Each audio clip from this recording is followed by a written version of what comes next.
नमस्कार, जय हिंद, वंदे मातरम दोस्तों। बहुत बहुत स्वागत है आप सभी अभ्यर्थियों का आपके अपने यूट्यूब चैनल एग्ज़ाम ट्रिकी में।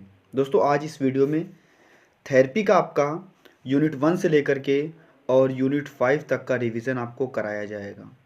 तो दोस्तों वीडियो को अंत तक देखिएगा। अपने मित्रों के पास में जो भी अभ्यर्थी हैं सभी अपने मित्रों के पास में वीडियो को ज़रूर शेयर कर दीजिएगा। और दोस्तों चैनल पर यदि नए थे तो चैनल को सब्सक्राइब करने के बाद में बेल आइकन को प्रेस कर लीजिएगा, क्योंकि यहाँ पर आपको सभी को पता है, मुझे यहाँ पर कहने की आवश्यकता नहीं पड़ती है। आप सभी इतने खुद अच्छे हैं, जानते हैं कि एग्ज़ाम ट्रिकी एक परिवार के तरीके से आपके साथ कार्य करता है, आपको सभी चीज़ों की जानकारी देता है, आपके पेपर की तैयारी कराता है। जितना कुछ मेरे से हो सकता है मैं आपके लिए करता हूँ। तो दोस्तों आप सभी इतना तो कर ही सकते हैं कि चैनल को सब्सक्राइब करने के बाद में बेल आइकन को प्रेस कर लीजिएगा, जिससे कि हमारी लेटेस्ट वीडियोस, जितनी भी हमारी लेटेस्ट वीडियोस होंगी, जितनी कि आप लोगों के लिए वीडियोस बनेंगी, सबकी नोटिफिकेशन आपको आप तक, आपके मोबाइल तक समय से पहुंचती रहेगी। और बाकी दोस्तों इस वीडियो में अब आपको मैं यूनिट 1 से लेकर के यूनिट 5 तक का रिवीजन कराऊंगा और मोस्ट इंपॉर्टेंट चीज़ें आपको इस वीडियो में मैं बताने वाला हूँ। तो वीडियो को शेयर करना ना भूलिएगा। यूनिट 1 में आपकी मोस्ट इंपॉर्टेंट चीज़ें क्या हैं? इसमें दोस्तों थेरेपी का आपका पेपर है व्यावसायिक चिकित्सा, ऑक्यूपेशनल थेरेपी। ओटी की आपके फुल फॉर्म पूछी जा सकती है कि ओटी की फुल फॉर्म क्या होती है, तो आप क्या कहेंगे? ऑक्यूपेशनल थेरेपी या व्यावसायिक चिकित्सा।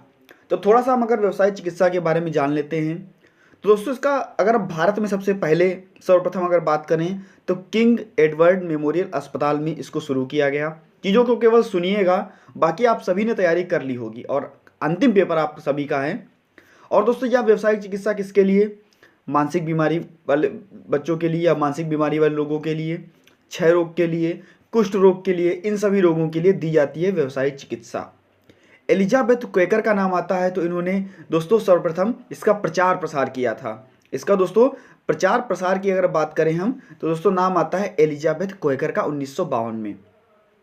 और अगर भारत की जाए तो किंग एडवर्ड मेमोरियल अस्पताल में इसकी सर्वप्रथम शुरुआत की गई।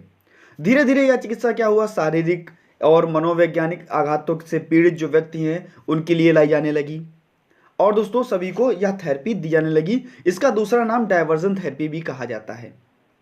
इतना आप लोग समझ गए होंगे। और दोस्तों अगर आपसे पूछ लेता है कि यह चिकित्सा दोस्तों कभी अगर चोट लग जाती है दिव्यांगता के क्षेत्र में तो भी यह व्यवसायिक चिकित्सा जो है वो दी जाती है। उद्देश्य क्या क्या होते हैं ऑक्यूपेशनल थेरेपी के या व्यवसाय चिकित्सा के? सामान्य उद्देश्य क्या क्या हैं? अगर हम थोड़ा सा उद्देश्यों पर बात कर लें कि उद्देश्य क्या क्या होते हैं तो इसके उद्देश्य क्या होते हैं? पहला उद्देश्य है स्नायु मांसपेशी विकास को सही करना, मनोवैज्ञानिक जो विकास है उसको बढ़ावा देना, सामाजिक विकास, संज्ञानात्मक विकास, बच्चों की जो एडीएल की यानी कि activity of daily living, ADL की जो क्रिया है उसको बढ़ावा देना, खेल और मनोरंजन की क्रियाओं को बढ़ावा देना और घरेलू उपकरण को बढ़ावा देना, फर्नीचर में बदलाव लाना। दोस्तों ये सभी चीज़ें क्या है, इसके मुख्य उद्देश्य होते हैं। विशिष्ट उद्देश्यों की अगर हम बात कर लें तो बच्चों का स्थूल गामक कौशल और सूक्ष्म गामक कौशलों को बढ़ावा देना, संज्ञानात्मक विकास को बढ़ावा देना, सामाजिक विकास को बढ़ावा देना, स्वयं योग्यता मतलब यानी कि व्यवसाय योग्य बच्चों को बनाना और योगा की प्रक्रिया को बढ़ावा देना। सिकुड़न है, अगर विकृति है कहीं पर तो उसको भी सही किया जाता है आपका ऑक्यूपेशनल थेरेपी के द्वारा या व्यवसाय चिकित्सा के द्वारा। अगर हम इसके क्षेत्र की बात कर लेते हैं दोस्तों तो इसके क्षेत्र कौन कौन से होते हैं? तो इसके क्षेत्र होते हैं आपके वृद्ध व्यक्तियों अथवा वृद्ध अवस्था में बच्चों के लिए इसका क्षेत्र होता है। व्यवसाय चिकित्सा में दोस्तों टीबी, कैंसर के रोगियों के लिए होता है। ये पुनर्वास केंद्रों पर दिया जाता है व्यवसाय चिकित्सा, विशेष विद्यालयों में दिया जाता है, पाठशाला में दिया जाता है, विकलांग बच्चों के घर व आश्रमों में दिया जाता है। तो यहाँ पर दोस्तों व्यवसाय चिकित्सा का कार्य होता है। ये क्षेत्र होते हैं और मैंने आपको उद्देश्य बता दिए और क्षेत्र बता दिए। अब क्या किया जाता है दोस्तों, अनुकूलन की अगर हम बात करते हैं और उसके बाद में हम थोड़ा मोस्ट इंपॉर्टेंट बात करेंगे स्प्लिंट पर। अनुकूलन के बाद में दोस्तों हम मोस्ट इंपॉर्टेंट बात करेंगे स्प्लिंट पर। स्प्लिंट क्या होता है और मोस्ट इंपॉर्टेंट लगाएंगे हम इस पर। तो सबसे पहले हम थोड़ा अनुकूलन के बाद में बात कर लेते हैं कि दोस्तों अनुकूलन आप सभी ने 4th पेपर में पढ़ लिया होगा कि अनुकूलन क्या होता है। हम बच्चे का बाहरी अनुकूलन कैसे कर सकते हैं, बच्चे के फर्नीचर में अनुकूलन कैसे कर सकते हैं, बच्चे के कपड़ों में अनुकूलन कैसे कर सकते हैं, बच्चे की जो व्यक्तिगत ज़रूरतें हैं, जैसे मान लीजिए थाली हुई, कप हुआ, लंबी डंडी हुई, कंघा हुआ, इसमें कैसे अनुकूलन कर सकते हैं। आपने फोर्थ पेपर में बहुत ही अच्छी तरीके से इसको पढ़ा होगा। घरेलू साधन जो आपके हुए, यानी कि प्रेस जिसको बोलते हैं, अगर बच्चा प्रेस करना सीख रहा है तो किस प्रकार से अनुकूलन कर सकते हैं, बच्चा झाड़ू लगाएगा तो किस प्रकार से अनुकूलन कर सकते हैं। यानी कि ये सभी चीज़ें, जो चीज़ें अनुकूलन में आती हैं, स्थापत्य यानी कि जो आपका प्लेटफॉर्म होना चाहिए, या जो आपके घर में सीढ़ियाँ हैं, या कहीं के भी स्विच हैं और रैंप है, इन सभी चीज़ों का प्रयोग होना चाहिए स्थापत्य में। तो दोस्तों ये सभी चीज़ें, और आप इनके अनुकूलन के बारे में भी जानते हैं क्योंकि आपने फोर्थ पेपर में पढ़ के रखा है। अब हम बात कर लेते हैं दोस्तों स्प्लिंट पर। थोड़ा सा अगर हम स्प्लिंट पर बात करेंगे, अनुकूलन जरूर पढ़ लीजिएगा, अपने फोर्थ पेपर में भी पढ़ा और यहाँ पर भी आपके लिए इंपॉर्टेंट है, महत्वपूर्ण है। स्प्लिंट क्या होती है? अगर हम स्प्लिंट का तात्पर्य देखें, व्यक्ति के अंग स्तर पर, याद रखिएगा, व्यक्ति के स्प्लिंट क्या होती है? व्यक्ति के अंग स्तर पर किसी प्रकार का संकुचन या विकृति होती है। मान लीजिए अगर आपके हाथ में किसी प्रकार का संकुचन हो गया या किसी प्रकार की विकृति हो गई, तो दोस्तों वहां पर क्या, स्प्लिंट या विशेष सुधारक अंग जो है उसको लगाया जाता है, यानी कि सुधार के लिए लगाया जाता है स्प्लिंट। जैसे आप सभी के मान लीजिए हाथ टूट गया, या किसी बच्चे का मान लीजिए कि पैर टूट गया, या थोड़ी सी विकृति आ गई हाथ में, तो उसके लिए क्या किया जाता है, उसको सही करने के लिए स्प्लिंट का प्रयोग किया जाता है। यह एक प्रकार का, आप लोग अपनी भाषा में अगर आप बात करें तो उसको कहते हैं प्लास्टर। यह गतिशील भी होता है और स्थिर भी होता है। दोस्तों यह कैसा होता है? दो प्रकार का, एक होता है आपका गतिशील स्प्लिंट और दूसरा होता है स्थिर स्प्लिंट। गतिशील स्प्लिंट में क्या होता है, इसमें जो पुर्जे होते हैं वो हिलते जुलते रहते हैं, यानी कि आप अपने धीरे धीरे कामों को भी कर सकते हैं। मांसपेशियों को इससे ताकतवर बनाया जा सकता है, मांसपेशियों को ताकतवर बनाया जा सकता है। लेकिन जो स्थिर स्प्लिंट होता है, इसमें कोई भी पुर्जा नहीं हिलता है, शरीर से संबंधित कोई भी गति नहीं होती है। क्षतिग्रस्त भाग को सुरक्षित रखने के लिए और पीड़ा को कम करने के लिए दोस्तों इस स्थिर स्प्लिंट का प्रयोग किया जाता है। रोकथाम को, जो विकृति होती है उसको रोकने के लिए, मांसपेशियों को और मजबूत करने के लिए, ताकतवर करने के लिए दोस्तों स्प्लिंट का प्रयोग किया जाता है। स्प्लिंट आपकी काफ़ी प्रकार की होती है। जैसे मान लीजिए पहली स्प्लिंट मैं आपको बता दूं, लगभग 6 या 7 प्रकार की आपकी स्प्लिंट होती हैं। और अगर भागों में बांटा जाए तो 2 भाग स्प्लिंट, एक स्थिर स्प्लिंट और दूसरी गतिशील स्प्लिंट। स्प्लिंट दोस्तों रिस्ट ड्रॉप स्प्लिंट एक होती है, जिसका कलाई का जोड़ होता है वहां पर लगाने के लिए होती है। और दूसरी आपकी होती है कॉक अप स्प्लिंट। दोस्तों कलाई के जोड़ में जो रिस्ट होता है उसमें लगाई जाती है, और यह अच्छी तरीके पकड़ के लिए जो प्रभावित होती है, बच्चा अगर किसी चीज़ को पकड़ नहीं पाता है तो उसके लिए लगाई जाती है। इसके बाद में फिंगर में एक लगाई जाती है, यानी तर्जनी की उंगली में लगाई जाती है, जिससे क्या होता है, जो दूसरी उंगलियां हैं उसका तनाव कम करने के लिए। और नकल बेल्डर स्प्लिंट क्या होती है, हथेली के दूसरे हिस्से पर लगाई जाती है। इसी प्रकार से आपका फुट ड्रॉप होती है और गेटर स्प्लिंट होती है, जो कि आपकी घुटनों में लगती है। तो ये आपकी स्प्लिंट होती हैं। अब अगर हाथ के कार्यों की बात की जाए कि हमारा हाथ क्या है और इसके कार्य क्या हैं, हाथ के कार्य की अगर बात की जाए, आप सभी को पता है अपने हाथों से हम काफ़ी चीज़ें कार्य करते हैं। आंतरिक मांसपेशियां भी हमारे हाथों में होती हैं, हमारे हाथों की बाहरी मांसपेशियां भी होती हैं। दोस्तों हाथ से हम क्या करते हैं, किसी चीज़ तक पहुंचते हैं, किसी चीज़ को पकड़ते हैं, यही तो हम हाथ से करते हैं ना। साधारण भाषा है दोस्तों, अपनी अगर हम बात करें तो दोस्तों क्या कहेंगे हम, हाथ से क्या, किसी चीज़ को पकड़ेंगे, कहीं तक पहुँचेंगे, दूसरों को एक जगह से दूसरी जगह पर दूसरी वस्तुओं को रखेंगे, वस्तु को और उसके जो नई स्थिति तक छोड़ना होगा। तो ये सभी दोस्तों क्या होंगी आपकी, ये सभी आपकी होंगी हाथ के कार्य के अंतर्गत आएंगी। यानी कि जो आपका हाथ है उसके अंतर्गत क्या क्या होगा चीज़ें, तो दोस्तों एक स्थान से दूसरे स्थान तक चीज़ों को रखना, आपको नई स्थिति में प्रयोग कराना, आपका क्या, किसी चीज़ को पकड़ना, किसी चीज़ तक पहुंचना, तो ये सभी हाथ के कार्य होते हैं।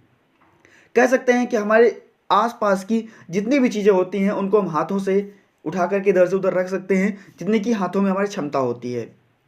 दोस्तों हाथ के कार्य के विकास, तो दोस्तों हाथ के कार्य के लिए जो विकास के चरण होते हैं वो कौन कौन से होते हैं देख लीजिए थोड़ा सा। बच्चे के हाथ के कार्य के विकास के चरण को देखने के लिए अवलोकन किया जाता है, और उसमें कहा जाता है कि लगभग 3 माह में बच्चे के हाथ जो होते हैं, हाथ की जो छोटी उंगली होती है, यानी कि जिसको हम क्या कहते हैं, छोटी उंगली, और दूसरी उंगली कौन, अनामिका उंगली, इसकी पकड़ ज़्यादा क्रियाशील होती है। इसके साथ ही साथ सभी उंगलियों, जैसे अंगूठा आपका हुआ, की सहायता से सभी उंगलियों को 4 माह के अंदर बच्चा पकड़ने लगता है, किसी भी चीज़ को 4 माह के अंदर पकड़ने लगता है। हथेली व अंगूठे की सहायता से किसी वस्तु को दबाने का कार्य होता है, वो 4 से 5 माह में करने लगता है। यानी कि पकड़ने तो लगेगा, लेकिन क्या होगा, 4 से 5 माह में उसको दबाने का कार्य करने लगेगा। इसी प्रकार से संरचना की अगर हम बात कर लें तो आपको मैंने बताया कि आंतरिक संरचना होती है, आंतरिक मांसपेशियां होती हैं, बाहरी मांसपेशियां होती हैं। और आंतरिक मांसपेशियों में क्या होता है, अगर हाथ की आंतरिक मांसपेशियों की बात कर ले हम थोड़ा सा, तो आंतरिक मांसपेशियों में क्या होता है, आंतरिक मांसपेशियों में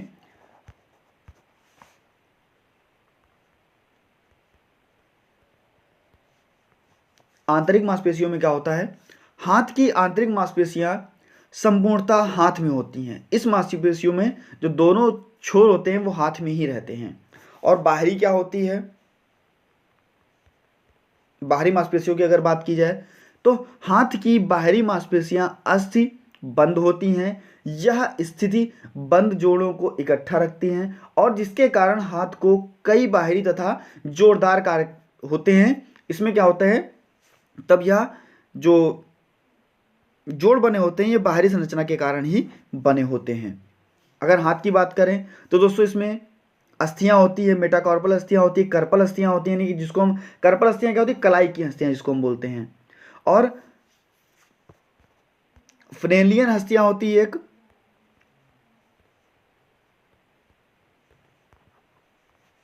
फ्लेंजियल अस्थियां, दूसरा आपका मेटाकार्पल और तीसरी आपकी क्या होगी, कार्पल। तो ये अस्थियां होती हैं 3 प्रकार की आपकी हाथ में।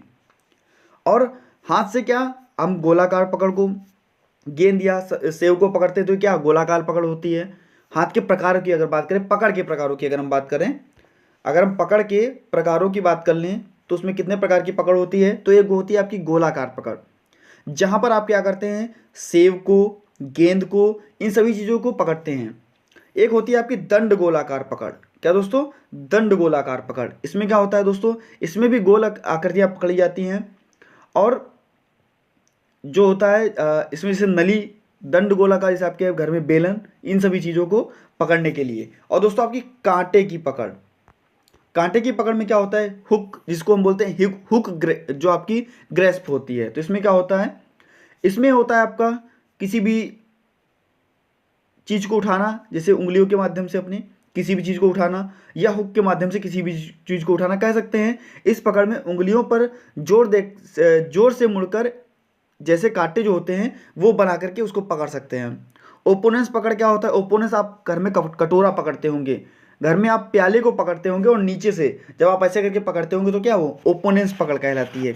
4 पकड़े मैंने आपको बताई। इसके बाद में आपकी होती है लेटरल पकड़, नेक्स्ट आपकी होती है तिपाई पकड़, नेक्स्ट आपकी होती है चिकोटी पकड़। तो चिकोटी पकड़ तो आप सभी जानते होंगे, पिन सुई, इसको क्या आप चिकोटी पकड़ के माध्यम से पकड़ते हैं। पेंसिल को हम कैसे, तिपाई पकड़ से पकड़ते हैं, पेंसिल या पेन को हम तिपाई पकड़ के माध्यम से पकड़ते हैं। तो ये सभी चीज़ें आपके लिए इंपॉर्टेंट हैं। और हाथ के जो पकड़े हैं इसको जरूर पढ़ लीजिएगा कि पकड़ क्या होती है और इंपॉर्टेंट लगा लीजिएगा उसको। इसके बाद में दोस्तों आपका, आप सभी को पता है आँख के बारे में, नाक के बारे में इंपॉर्टेंट लगा लीजिएगा और थोड़ा सा उसको पढ़ लीजिएगा, क्योंकि जो चीज़ें समझाने वाली हैं वो मैं आपको समझा दे रहा हूँ। अगर बात कर लें व्यवसायिक चरण के, तो दोस्तों रोजगार परक चरण होता है। इसमें क्या होता है, बच्चे को रोजगार से संबंधित क्रियाएं कराई जाती हैं, बच्चे को पुनर्वासित किया जाता है, यानी कि बच्चे को पुनर्वास के माध्यम से बच्चे के जो भी घरेलू कार्य हैं, जो भी उसके काम करने की क्षमता है उसको देख करके, जैसे मान लीजिए किसी बच्चे को सीढ़ियों से कूदना अच्छा लगता है तो उसको क्या, मतलब उसकी क्षमता के अनुसार हम उसको व्यावसायिक कार्य कराते हैं। बच्चे को अगर मिट्टी के बर्तन बनाने पसंद हैं, बच्चे को अगर सिलाई कढ़ाई पसंद है, तो क्या उसको दोस्तों रोजगार में हम ऐसे ही तो ले जाएंगे, बच्चे को हम लिफाफे बनवाएंगे। तो ये सभी चीज़ें आपको पता होंगी। नेक्स्ट दोस्तों आपकी भौतिक चिकित्सा। और अगर आपसे भौतिक चिकित्सा के बारे में पूछेगा तो आप क्या बताएंगे, तो थोड़ा सा हम भौतिक चिकित्सा पर बात कर लेते हैं। और अभी इंपॉर्टेंट चीज़ें आपकी आने वाली हैं, जैसे आपका द्विशाखी रीढ़ हुआ, ये सभी चीज़ें आपकी इंपॉर्टेंट हैं, तो अभी आने वाली हैं, मैं उनके बारे में भी थोड़ा सा आपसे चर्चा करूंगा। दोस्तों प्राचीन काल में क्या होता था, भारतीय जो भौतिक चिकित्सा होती थी उसको विशेष रूप से औषधि के क्षेत्र में उपयोग में लाई जाती थी। ऋषि मुनि योग के द्वारा दोस्तों यह भौतिक चिकित्सा देते थे। और अब क्या है, कुछ नए नए आविष्कार आ चुके हैं जिसके माध्यम से भौतिक चिकित्सा दी जाती है। वृद्धाश्रमों में, अनाथालयों में, स्वास्थ्य केंद्रों में, चिकित्सालयों में भौतिक चिकित्सा जो है वो दी जाती थी और रोगी का उपचार किया जाता था। अब मान लीजिए अब इस समय क्या होता है, भौतिक चिकित्सा यांत्रिक दाब से दी जाती है, यांत्रिक बल से दी जाती है, ताप बिजली से दी जाती है। दोस्तों ये सभी आपकी भौतिक चिकित्सा के अंतर्गत आती हैं। ये सभी भौतिक चिकित्सा ताप, विद्युत प्रवाह, जल, मालिश के द्वारा, ये सभी चीज़ें क्या हैं, भौतिक चिकित्सा के अंतर्गत आती हैं। जिसमें भौतिक चिकित्सा के सामान्य लक्षण क्या होते हैं, किनको भौतिक चिकित्सा देनी चाहिए, लक्षण क्या आपको दिखेंगे, लक्षण आपको क्या क्या दिखेंगे, तो दर्द को कम करना अथवा समाप्त करना, जोड़ों की गति का विस्तार करना, मांसपेशियों की जो ताकत है उसको बनाए रखना, शरीर की स्थिति उसमें सुधार लाना, श्वसन की क्रिया है उसमें सुधार लाना, विकृतियों की जो रोकथाम है उसमें सुधार लाना, और क्या होता है आपका दीर्घकालीन बीमारी को सुधार लाना, घाव व त्वचा के रोगों में सुधार लाना। तो ये सभी आपकी होती है भौतिक चिकित्सा के अंतर्गत। और दोस्तों भौतिक चिकित्सा में क्या क्या होता है, भौतिक चिकित्सा के अगर क्षेत्र पर हम बात कर लेते हैं तो दोस्तों इसमें वे सभी चिकित्सा आती हैं। आपका एक ब्यूटी पार्लर हुआ, ये भी आपका भौतिक चिकित्सा के अंतर्गत आता है। वृद्धाश्रम हुआ, स्वास्थ्य क्लब हुआ, शारीरिक व मानसिक और जो आपकी विकासात्मक विकलांगता है उससे पीड़ित व्यक्ति को पुनर्वास के क्षेत्र में भी भौतिक चिकित्सा दी जाती है। न्यूरोलॉजी, कार्डियोलॉजी, जलन व प्लास्टिक संबंधी, स्त्री रोग चिकित्सा, औषधि चिकित्सा, शल्य चिकित्सा, ये सभी क्या है आपकी भौतिक चिकित्सा के अंतर्गत आती हैं। अगर हम बात करते हैं शरीर की स्थिति की यानी कि पॉस्चर की, अगर हम इसको हिंदी में बोलेंगे तो शरीर की स्थिति बोलेंगे यानी कि पॉस्चर बोलेंगे। तो शरीर स्थिति का अर्थ शरीर द्वारा धारण की हुई एक अवस्था है जो कि एक स्थिति में रहना शरीर स्थिति कहलाता है। जैसे बैठना, घुटनों पर बैठना, पंथी मारकर बैठना, खड़े रहना, ये सभी क्या हैं, पॉस्चर हैं, जिसको हम भंगिमा भी बोल सकते हैं। दो प्रकार की होती है शरीर की स्थिति। दोस्तों पॉस्चर कितने प्रकार का, दो प्रकार का। एक आपका निष्क्रिय, क्या होता है, निष्क्रिय शरीर स्थिति। दूसरी आपकी क्या होती है, सक्रिय शरीर स्थिति। पहली आपकी निष्क्रिय शरीर स्थिति, दूसरी आपकी सक्रिय शरीर स्थिति। निष्क्रिय शरीर स्थिति में क्या होता है, निष्क्रिय शरीर स्थिति अर्थात वे शारीरिक अवस्था जिसमें मांसपेशियों की क्रियाएं न्यूनतम होती हैं, जैसे विश्राम करना, शिथिल होना, ये सभी क्या मांसपेशियों की जो क्रियाएं होती है वो न्यूनतम होती हैं। लेकिन जो सक्रिय शरीर की स्थिति होती है उसमें क्या होता है, सक्रिय शरीर स्थिति अर्थात शारीरिक अवस्थाएं जिसमें एक से अधिक मांसपेशियों की को एकत्रीकृत किया जाता है और उसमें क्या है, एक से अधिक मांसपेशियां जो कार्य करती हैं, तो क्या दोस्तों शरीर की स्थिति कहलाएगी। यह भी आपकी दो प्रकार की होती है। शरीर की स्थिति में ऐसी अवस्था जिसमें शरीर की स्थिति को एक संरचना में लगातार बनाए रखना, जैसे जोड़े की स्थिति, गुरुत्वाकर्षण का अवरोध करना, अन्य बलों का अवरोध करना, शरीर का संतुलन बनाए रखना, पंक्ति मारकर बैठना, खड़े रहना, ये सभी क्या आपका ये सक्रिय शरीर स्थिति के अंतर्गत आ जाएगा। अब गतिशील शारीरिक स्थिति क्या होती है और सक्रिय शारीरिक स्थिति क्या होती है, इसमें अंतर क्या क्या होता है, अंतर देख लीजिए। आपसे पूछ लेगा अगर योग्य यानी कि गुड पोस्चर जिसको हम बोलते हैं, और दूसरा आपका अयोग्य शरीर स्थिति और योग्य शरीर स्थिति। तो योग्य शरीर स्थिति में क्या होता है, इसमें सामान्य अच्छे संवेग व सामान्य स्थिति वाले जो लोग आते हैं वे आते हैं। और आपका अयोग्य शरीर स्थिति में क्या होगा, इसमें दिव्यांग या पीड़ित ग्रस्त कमजोर मांसपेशियों वाले इसमें आते हैं। इधर आपका हो जाएगा योग्य में क्या होगा, इसकी जो शरीर है उसमें शारीरिक स्थिति जो होती है वो योग्य कहा जाता है क्योंकि वे किसी भी कार्य को न्यूनतम परिश्रम से पूरा कर सकते हैं। और इधर आपका क्या होगा, अयोग्य में क्या होगा, किसी शरीर स्थिति को योग्य तब तक कहा जाता है जब व्यक्ति कार्य करने में अक्षम होता है। अगर हम इधर ही बात कर लेते हैं योग्य में, तो दोस्तों मांसपेशियों का स्वस्थ होना, और इधर क्या मांसपेशियों का अस्वस्थ होना, पीड़ाग्रस्त होना, ये सभी चीज़ें आपकी कहलाती हैं। गति यानी कि मूवमेंट क्या होती है, गति क्या होती है, थोड़ा सा गति पर बात कर लेते हैं फिर आगे बढ़ते हैं। दोस्तों वीडियो को शेयर जरूर कर दीजिएगा सभी मित्रों के पास में, और आशा है आप सभी का पेपर अभी तक अच्छे गए होंगे और लास्ट पेपर आपका है वो भी बहुत ही अच्छा जाएगा। गति क्या होती है, मोशन क्या होता है, यानी कि मूवमेंट हम कह सकते हैं उसको, एक विशेष स्थान जिस पर कोमलार्थी एवं अस्थिति मिलकर एक निश्चित दिशा को संपादित करती हैं, उसे क्या कहते हैं? गति कहते हैं। गति अनैच्छिक भी होती है और ऐच्छिक भी होती है। ऐच्छिक गतियां क्या होंगी? आपकी चलना दौड़ना, ये आपकी क्या है? ऐच्छिक गतियां हैं, जिसमें आपकी इच्छा जाहिर होती है। और अनैच्छिक गतियां क्या हैं? पलक झपकना, लार टपकना, ये सभी क्या है? आपकी अनैच्छिक गतियां हैं। ऐसे भी हम गति को कह सकते हैं कि यदि कोई वस्तु अन्य वस्तुओं की तुलना में समय के सापेक्ष में एक स्थान से परिवर्तित करती है तो उसे क्या कहते हैं? इस अवस्था को हम क्या कहते हैं? गति कहते हैं।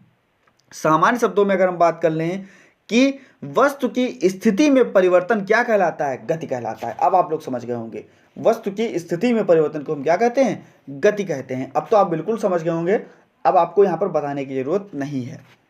तो दोस्तों यहाँ पर थोड़ा सा आप पढ़ लीजिएगा, और इसके बाद में सीपी आप सभी ने पढ़ रखा है, चाहे तो मैं रिवीजन करा सकता हूँ। सीपी की मैंने 10 मिनट की वीडियो अपलोड की थी और सुपर फास्ट तरीके से उसको मैंने बताया था, और आशा है आप सभी ने, जब आपका पेपर आया था, फर्स्ट पेपर आया था, सभी ने पढ़ा होगा सीपी, और उस 10 मिनट की वीडियो का आपने पूरा लाभ उठाया होगा। सीपी को बताया गया था बैट्स एवं पैरेट के अनुसार 1986 में कहा गया था सीपी एक अप्रगतिशील अवस्था होती है जो 2 या 3 वर्षों से में आरंभ होती है। इसके परिणाम स्वरूप क्या होता है? मांसपेशियों में सामंजस्य न होने के कारण कमजोरी या अक्षमता हो जाती है। वर्गीकरण किया गया था दोस्तों गंभीरता के आधार पर, चिकित्सा के आधार पर, प्रभावित अंगों के आधार पर। जब गंभीरता की बात आती है तो अति अल्प मस्तिष्क पक्षाघात हो जाता था, दूसरा आपका अल्प मस्तिष्क पक्षाघात हो जाता था, तीसरा आपका गंभीर। इसी के अंतर्गत हम अगर बात करते हैं चिकित्सा के आधार पर, तो आप बताते थे स्पास्टिसिटी, एथ्रॉइड, एटेक्सिया, मिक्स्ड और फ्लैसिड। नेक्स्ट अगर आप बताते थे तो दोस्तों बताते थे प्रभावित अंगों के आधार पर, जहां पर आप बात करते थे मोनोप्लेजिया, हेमीप्लेजिया, डाईप्लेजिया, पैराप्लेजिया और क्वाड्रीप्लेजिया। तो ये सभी आपके लिए इंपॉर्टेंट हैं, इस पेपर में भी आपके लिए है। और कि इसकी विशेषताएं क्या होती हैं? योजना, जो प्रबंधन योजना है, प्रबंधन योजना कैसे? विशेष शिक्षा में प्रबंधन कर सकते हैं, समेकित शिक्षा में प्रबंधन किया जा सकता है, दैनिक जीवन के क्रियाकलापों में प्रबंधन किया जा सकता है, खेल चिकित्सा के द्वारा और सहायक उपकरणों के द्वारा। परिमार्जित कुर्सी हुई आपकी, इसके द्वारा प्रबंधित किया जा सकता है बच्चों को। औषधि चिकित्सा के द्वारा जो स्पास्टिसिटी के बच्चे होते हैं उसको, और अनैच्छिक गति करने वाले बच्चों को दोस्तों सही किया जा सकता है, यानी कि प्रबंधित किया जा सकता है। अस्थि विकलांग और शल्य चिकित्सा में भी इसको प्रबंधित किया जा सकता है, रोजगार और व्यावसायिक चिकित्सा से भी इसको प्रबंधित किया जा सकता है। तो ये सभी प्रबंधन आप लोग पढ़ लीजिएगा, इंपॉर्टेंट लगा लीजिएगा, बहुत ही इंपॉर्टेंट है। आपसे पूछ सकता है कि सीपी का प्रबंधन लिखिए। अब थोड़ा हम बात कर रहे थे द्विशाखीय रीढ़ पर, और इसको थोड़ा इंपॉर्टेंट लगा लीजिएगा। द्विशाखीय रीढ़ यानी कि स्पाइना बिफिडा जिसको हम बोलते हैं, इसमें आपने देखा होगा रीढ़ की हड्डी में दोस्तों क्या रचनात्मक दोष पाया जाता है। क्या होता है स्पाइना बिफिडा में? जो भी बालक की रीढ़ की हड्डी होती है, आप लोग देखते होंगे कुबर टाइप का निकला होता है किसी भी व्यक्ति के अंदर पीठ पर, तो क्या दोस्तों यह स्पाइना बिफिडा का ही एक रूप होता है। स्पाइना बिफिडा एक पैदाशी अक्षमता होती है जिसमें क्या होता है? रीढ़ की हड्डी में रचनात्मक दोष पाया जाता है। जो रीढ़ की हड्डी होता है, इसका जो मेराव होता है वो सही से बंद नहीं हो पाता, जो सुराख होता है वो सही से बंद नहीं हो पाता। रीढ़ की हड्डी के छेद से जो होता है सुषुम्ना के साथ में एक अवयव बाहर आ जाता है, यानी कि सुषुम्ना नाड़ी होती है, उसके साथ में क्या होता है? कभी कभी अवयव बाहर आ जाते हैं, जिससे कि क्या होता है? जो गर्भावस्था होती है उससे ही बच्चे की प्रारंभिक विशेष कोशिकाएं, जो विकास की कोशिकाएं होती हैं और कशेरु कोशिकाएं होती हैं, वो बंद नहीं हो पाती, जिसके कारण कुछ क्षेत्र मुलायम रह जाता है और जो भी रीढ़ की हड्डी होती है वो थोड़ा सा बाहर आ जाती है, जिससे कि क्या थैले के रूप में भी बाहर आ जाती है। तो ये आपकी द्विशाखीय रीढ़ कहलाती है। अगर हम 2 लाइन में परिभाषा की थोड़ी सी बात कर लें तो परिभाषा क्या होती है द्विशाखीय रीढ़ की? दोस्तों गर्भ के विकास में असमानता होने के फलस्वरूप रीढ़ की हड्डी खुले रहने का दोष क्या कहलाता है? द्विशाखीय रीढ़ कहलाता है। द्विशाखीय रीढ़ के प्रकार कितने होते हैं? तो द्विशाखीय रीढ़ दोस्तों प्रकार देख लीजिए। पहला प्रकार आपको देखने को मिलेगा गुप्त द्विशाखीय रीढ़। गुप्त द्विशाखीय रीढ़ या हम कह सकते हैं गुप्त स्पाइना बिफिडा, जिसको हम बोलते हैं इंग्लिश में स्पाइना बिफिडा ओकल्टा। क्या बोलते हैं दोस्तों? Spina bifida occulta. दूसरा हम बोलते हैं दोस्तों मेनिंगो सेल। क्या बोलते हैं? मेनिंगो सेल। तीसरा हम क्या बोलते हैं दोस्तों? माइनो मेनिंगो सेल। क्या बोलते हैं? माइनो मेनिंगो सेल। ये 3 प्रकार की आपकी देखने को मिलेंगी स्पाइना बिफिडा, 3 प्रकार की। इससे दोस्तों क्या होता है, जो आपका धड़ है वह पैर में लकवा और अस्थियों में विकृति, संवेदनहीनता, मूत्राशय में लकवा, आंतों में लकवा और जल शीर्ष यानी कि जिसको हम बोलते हैं हाइड्रोसिफेली। तो ये सभी चीज़ें आपको देखने को मिल सकती हैं आपके द्विशाखी रीढ़ के अंतर्गत। हाइड्रोसिफेली आप सभी को पता होगा कि यह केवल माइलोमेनिंगो सेल में ही इस अवस्था में यह पाया जाता है और 90 से 95% बच्चों में हाइड्रोसिफेली की अवस्था पाई जाती है। जो सबसे ज़्यादा किसमें, माइलोमेनिंगो सेल में 90 से 95% तक की यह अवस्था पाई जाती है हाइड्रोसिफेली की। इसमें क्या होता है, इसमें इसके फलस्वरूप जो आपका CFC जो द्रव होता है यानी कि सेरिब्रो स्पाइन CSF द्रव यानी कि जिसको हम बोलते हैं सेरिब्रो स्पाइनल फ्लूइड, ये होता क्या है, इसमें इसकी जो द्रव की मात्रा होती है वो मस्तिष्क में बहुत ज़्यादा बढ़ जाती है। तो आप लोग देखते होंगे कि बच्चों का जो सिर होता है वो काफ़ी बड़ा होता है, जिसमें CSF की मात्रा काफ़ी ज़्यादा हो जाती है, जिसके कारण हाइड्रोसिफेली होता है। प्रबंधन आप लोग थोड़ा सा पढ़ लीजिएगा। शैक्षिक प्रबंधन आपका क्या है, सहायक उपकरणों के माध्यम से और भौतिक चिकित्सा के माध्यम से कैसे हम प्रबंधन कर सकते हैं। और न्यूरोमस्कुलर आप सभी ने पढ़ लिया होगा, मांसपेशीय क्षरण, जिसमें आपने डच में मस्कुलर डिस्ट्रॉफी पढ़ा होगा, अर्ब जेनविन मस्कुलर डिस्ट्रॉफी पढ़ा होगा। तो ये सभी आपने पढ़ रखे होंगे और आप सभी का जो फर्स्ट पेपर था वहाँ पर आप सभी को पढ़ने को यह मिला होगा। इसके बाद में पोलियो भी आपने फर्स्ट पेपर में पढ़ा, तो यहाँ पर मुझे पढ़ाने की आवश्यकता नहीं है। और आगे हम बढ़ लेते हैं दोस्तों लक्षण। अच्छा, पोलियो के थोड़ा सा लक्षण बता देता हूँ, क्योंकि वहाँ पर शायद आपने लक्षण ना पढ़े हों, वहाँ पर थोड़ा छोटा सा टॉपिक था। तो लक्षण में क्या क्या होगा, लक्षण में जब पोलियो प्रथम 3 दिन तक तीव्र ज्वर होना, सिर दर्द होना क्योंकि बच्चों को होता है, उल्टी आना, दस्त आना, मांसपेशियों में शिथिलता होना, ये सभी क्या दोस्तों, ये पोलियो के लक्षण होते हैं। और प्रबंधन सहायक उपकरणों के माध्यम से, शैक्षिक प्रबंधन के माध्यम से, व्यावसायिक प्रशिक्षण के माध्यम से ये इन सभी चीज़ों से प्रबंधन किया जा सकता है। चलने के उपकरण आप सभी देखते होंगे, जो लोग चलन दिव्यांगता से ग्रसित होते हैं तो उनके लिए चलने के उपकरण होते हैं। कौन कौन से चलने के उपकरण होते हैं? पहला आपका एक आपने देखी कि बगल में जो बैसाखी लेकर के चलते हैं, जो बगल में बैसाखी लेकर के चलते हैं वो, एक होती कोहनी की बैसाखी और तीसरी होती है आपकी केवल बैसाखी जिसको हम बोलते हैं गल्टर। नेक्स्ट आपका लकड़ियाँ, इसको भी आप देखते हैं, जिसको खपच्ची बोला जाता है।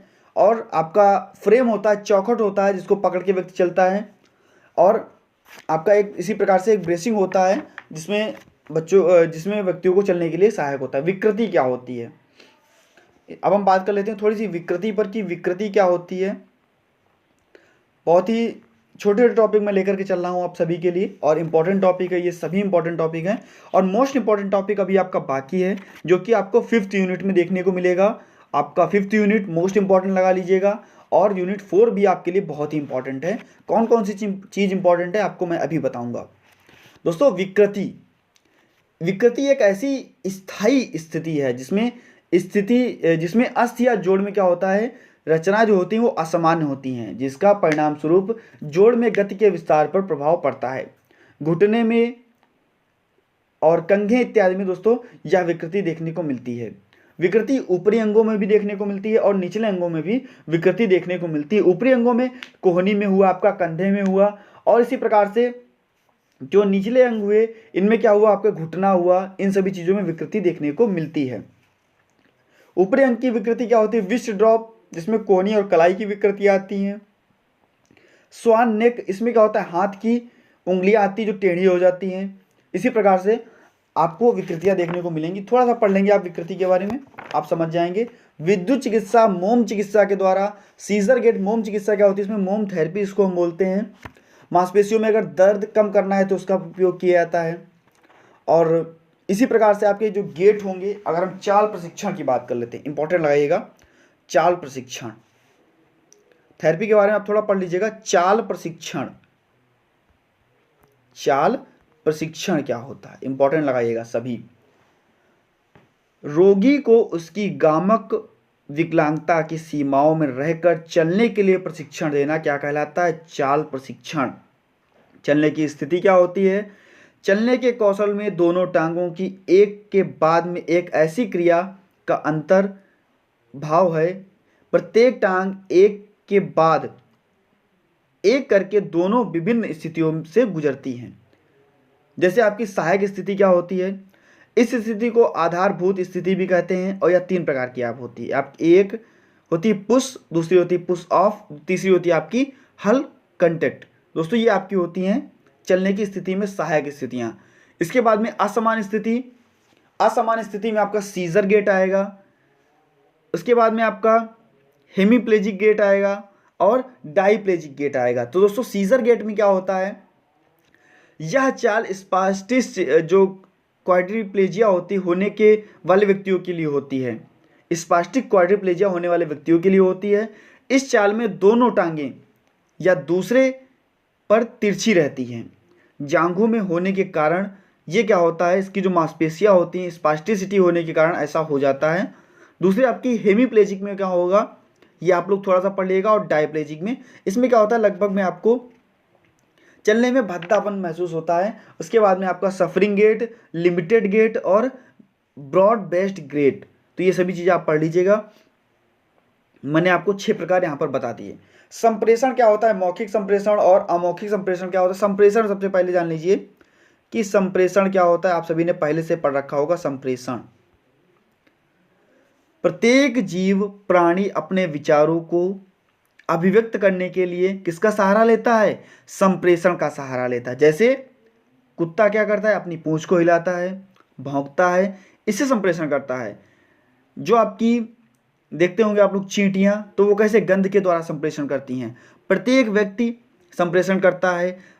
मौखिक संप्रेषण भी होता है और अमौखिक संप्रेषण भी होता है। तो मौखिक में बोलचाल के माध्यम से और अमौखिक में चेहरे हाव भाव के माध्यम से संप्रेषण किया जाता है।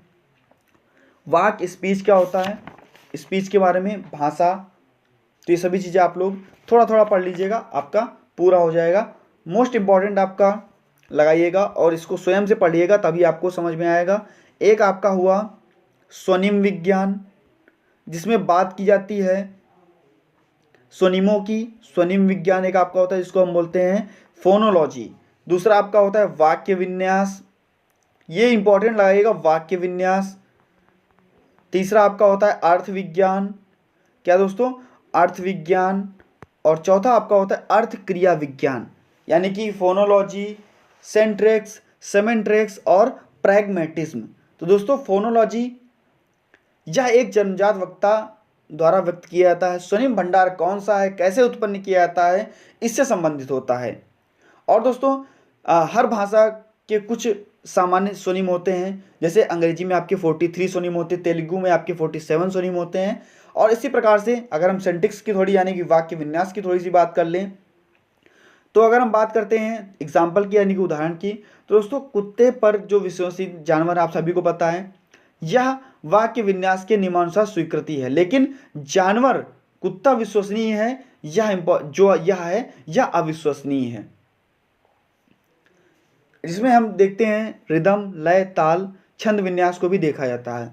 और अर्थ विज्ञान में आपका क्या होता है, यानी कि आपका सेमेंट्रिक्स में क्या होता है दोस्तों, इनको अगर आप देखेंगे तो कुत्ता शब्द किसी भाषा में 4 पैरों वाला है। अगर हम यह एक घरेलू जानवर होता है, अगर हम ऐसे ही किसी दूसरे जानवर की बात करते हैं तो यह एक संभव चीज़ है, यह वाक्य जो है वो संभव है। और आपका लास्ट अर्थ क्रिया विज्ञान, इनको आप थोड़ा सा अपने अगर भाषा में अगर आप समझेंगे, इनको आप समझ जाएंगे तो बहुत ही अच्छा है। तो आपका उसके बाद में मॉर्फोलॉजी भी एक होता है। तो इन सभी चीज़ों को आप पढ़ लीजिएगा और बहुत ही इंपॉर्टेंट ये आपके लिए होती हैं। इसके बाद में हम सीधे चलते हैं आपके, आप पढ़ लीजिएगा चिल्लाने की आवाज़, थोड़ा लेइंग साउंड के बारे में। उसके बाद में सीधे हम यहाँ से उठ के चलेंगे आर्टिकुलेशन डिसऑर्डर पर, स्पीच डिसऑर्डर पर, जहाँ पर आपको बताया जाएगा सोडा के बारे में। एक पिच होता है, आप सभी ने पढ़ा होगा, लाउड डिसऑर्डर होता है, लाउडनेस डिसऑर्डर होता है, क्वांटिटी होता है। तो अगर हम बात कर लेते हैं सोडा की, तो आपसे पूछा जा सकता है सोडा की फुल फॉर्म क्या होती है। तो दोस्तों जिसको हम हिंदी में बोलते हैं एस को विस्थापन, यानी कि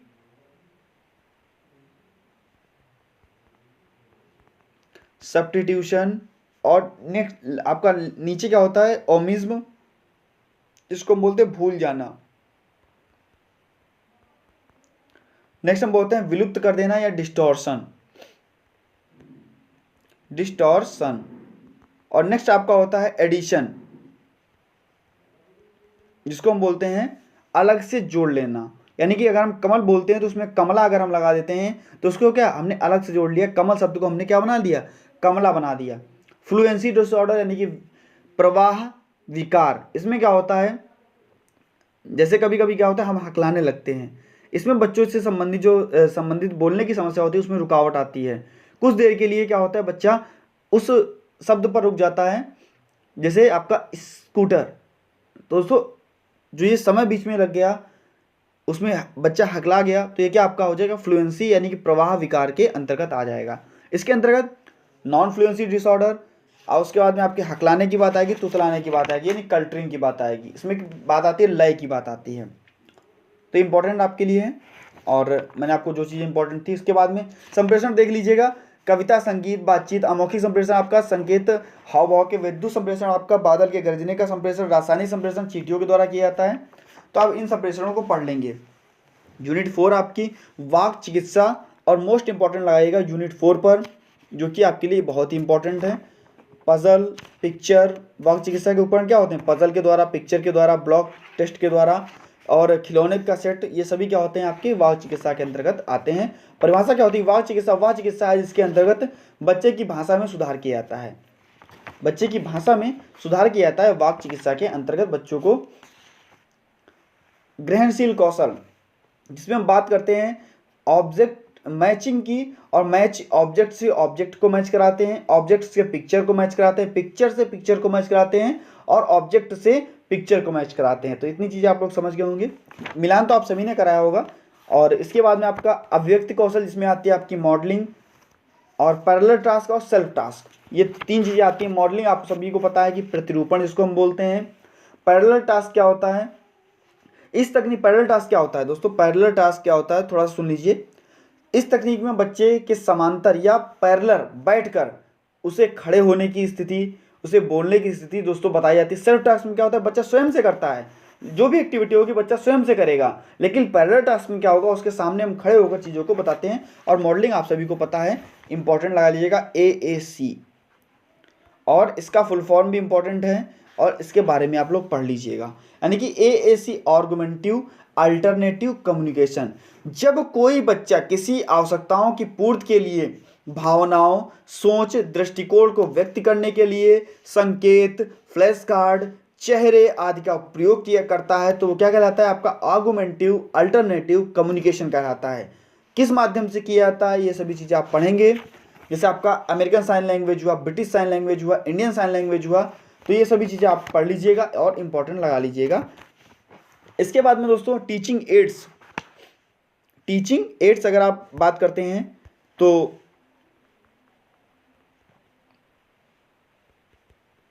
टीचिंग एड्स की क्या बात होती है, यानी कि जो सहायक शिक्षण सामग्रियां होती है उसमें टीचिंग एड्स, एचआई बच्चों के लिए आप सभी को पता है ऑडिटरी एड्स होता है, हेयरिंग एड्स होता है, और हेयरिंग एड्स में भी आपका पॉकेट लेवल होता है, जो कि उसके बाद में आपका एक माइक्रोफोन होता है, एक एम्पलीफायर होता है, एक रिसीवर होता है।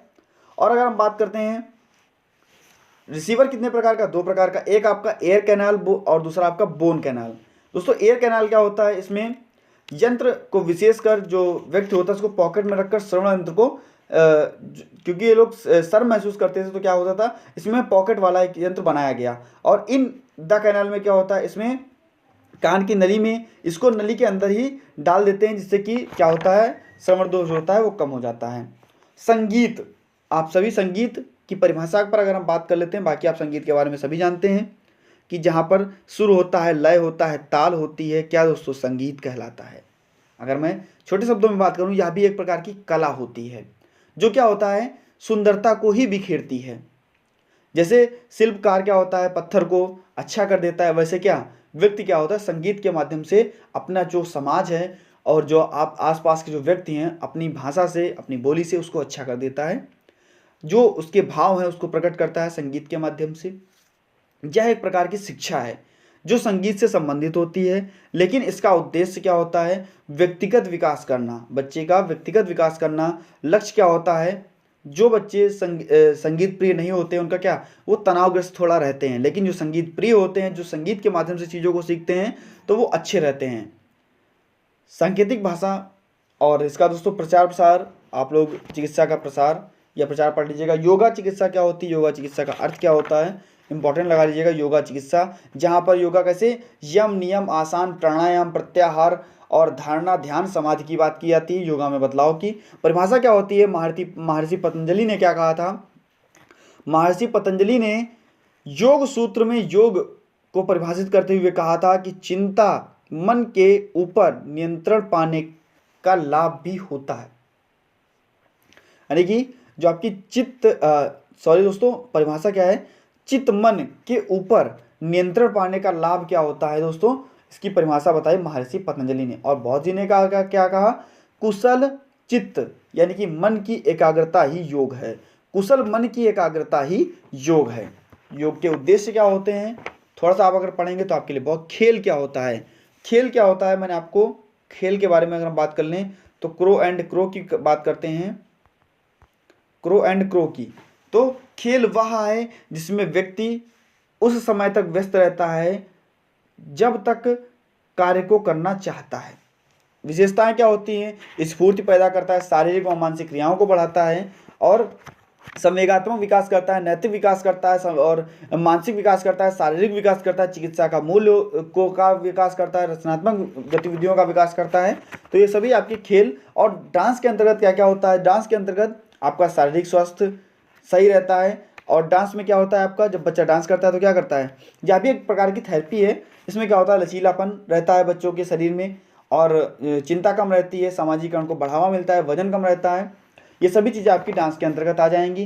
प्री प्राइमरी में बच्चों को कौन कौन सी क्रिया कराएंगे, सेकेंडरी में बच्चों को, और ओलंपिक यानी कि अगर हम बात करते हैं स्पेशल ओलंपिक की तो SOUSP दोस्तों नाम याद रखिएगा, यूनिस कैनेडी सराइवल, जिन्होंने स्पेशल ओलंपिक की शुरुआत की 1968 ईस्वी में। और special Olympic unified sport program है, वो आपका इसकी फुल फॉर्म होती है, याद कर लीजिएगा और इंपॉर्टेंट लगा लीजिएगा थोड़ा सा इसको भी। तो इस प्रकार से आपका आज का जो पेपर था वो समाप्त हुआ। और आप लोग अब थोड़ा सा आप एक बार स्वयं से पढ़ लेंगे, आपका पूरा हो जाएगा। और आशा है सभी का पेपर कल का भी अच्छा होगा। और बस इसी आशा के साथ में बने रहिएगा हमारे साथ। नेक्स्ट जो भी आपकी जानकारी मिलती रहेंगी मैं आपको बताता रहूँगा। धन्यवाद।